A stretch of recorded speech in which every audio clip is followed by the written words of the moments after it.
Olá, hoje nós vamos falar sobre o período regencial. O período regencial aconteceu depois da abdicação de Dom Pedro I ao trono, em favor de seu filho Dom Pedro de Alcântara, que viria a ser Dom Pedro II. Abdicar é abrir mão do trono em favor de outro. Pois bem, olha só, mas Dom Pedro de Alcântara só poderia se tornar imperador quando completasse 18 anos. E ele, na época, tinha 5 anos de idade. Então, o poder não iria passar para ele.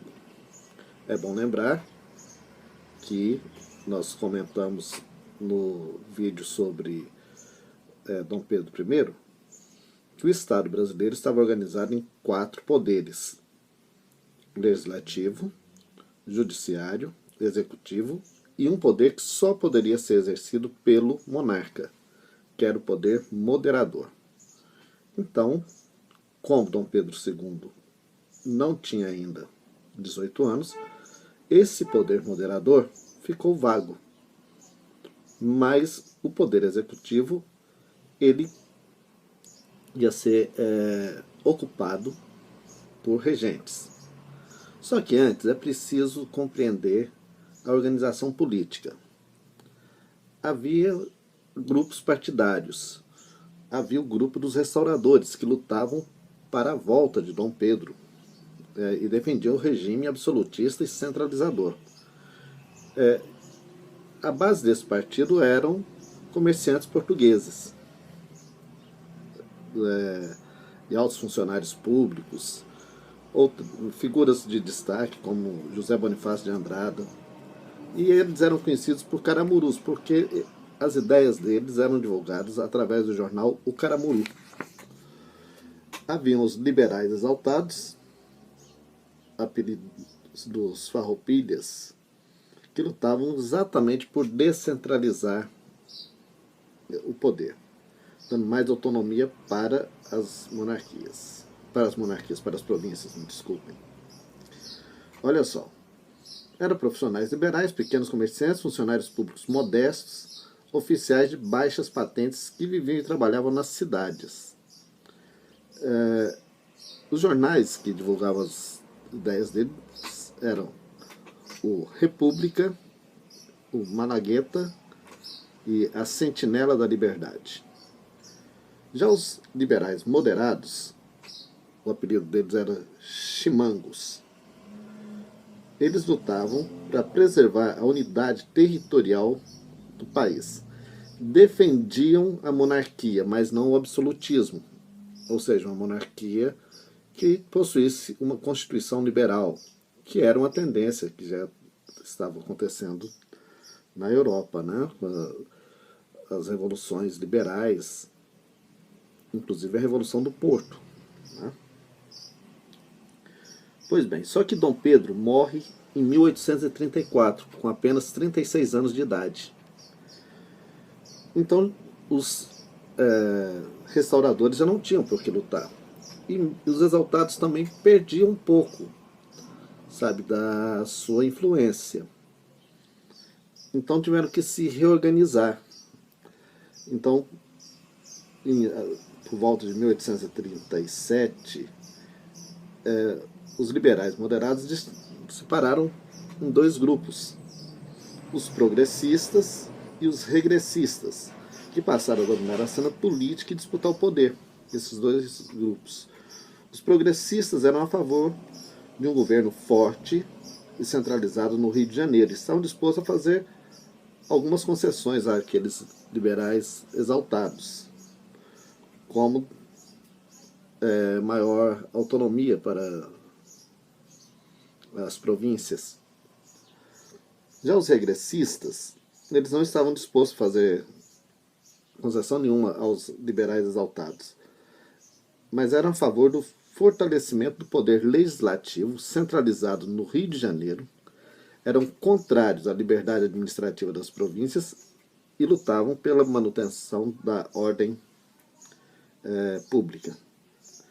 A partir de 1840, os regressistas assumiram a denominação de Partido Conservador e foram apelidados de Saquaremas, e os progressistas de Partido Liberal, e eram apelidados de Luzias.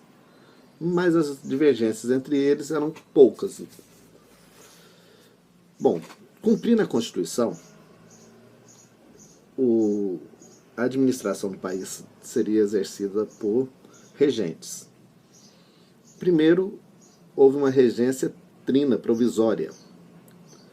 Ela foi exercida pelos senadores Carneiro de Campos, Campos Vergueiro e pelo brigadeiro Francisco de Lima e Silva.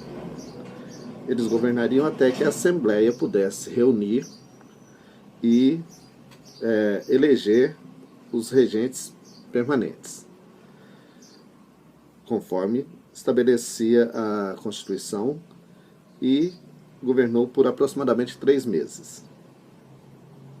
Depois houve a regência trina permanente, que foi exercida por João Braulio Muniz, do Nordeste, José da Costa Carvalho, do Sul, e pelo brigadeiro Francisco de Lima e Silva.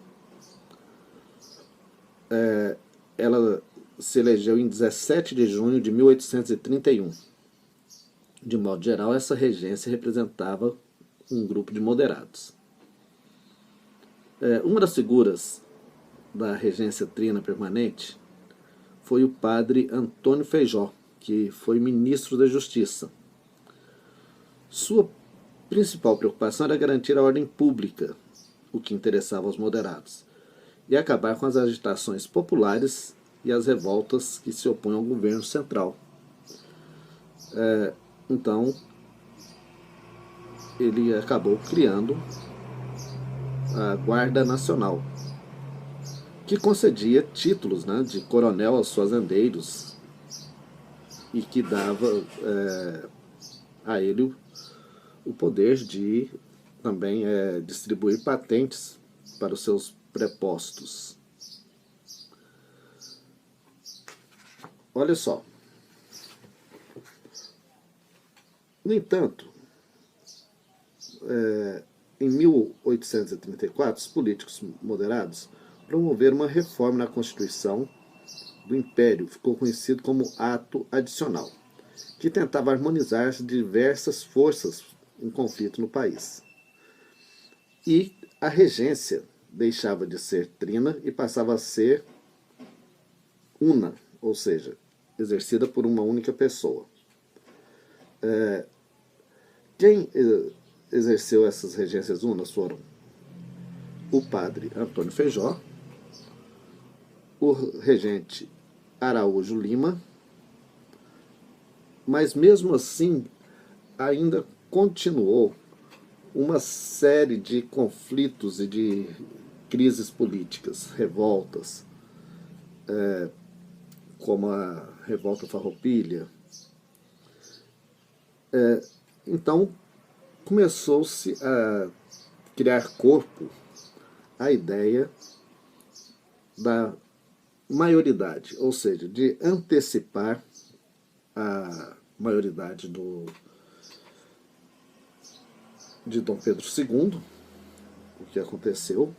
Ele, com 15 anos, foi oficialmente aclamado imperador, que era uma tentativa de amenizar, apaziguar um pouco os ânimos políticos, para que pudesse, então, o Império enfrentar a crise econômica de uma maneira um pouco mais centrada, um pouco mais calma.